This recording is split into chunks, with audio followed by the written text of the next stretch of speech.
Kapag napapansin nyo na medyo humihina yung ikot ng electric pan nyo mga idol, tapos biglang lalakas, ganito gawin nyo mga idol. Tanggalin nyo lahat, tapos paikutin nyo to.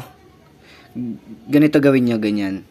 Kapag hindi siya ganito pre-wheel, kapag medyo maganit, lagyan nyo siya ng langis. Ito kasi, napansin ko na medyo humihina yung yung ikot niya, tapos mamaya lumalakas. So ganito gagawin nyo mga idol. Tapos, chinik ko yung shafting niya.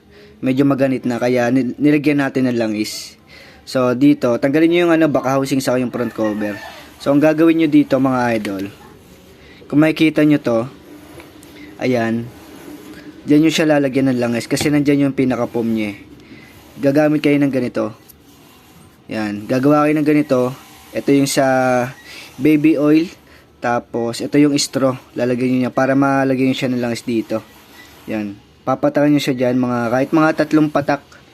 Tapos after nyo siya patakan, ganunin nyo, laruin nyo to. Tapos paikutin nyo. Sunod, dito naman sa likod. Yan, hanapin nyo lang yung dito. Yun. Ayun o, diba? Napakadali kapag may ganito kayo. Hindi mahirap maglagay ng langis. Yan, bumaksak pa yung natin, cellphone. Ayun o, itatawag nyo lang para makita nyo. Yan o, ganun lang kasimple. Tapos ngayon ito na yung yung nangyari sa electric pan natin, di ba? O, sobrang pre-wheel niya na, di ba? Hinunalagyan natin siya ng langis. Kaya naman nasisira yung mga electric pan natin dahil natutuyan ng langis, di ba?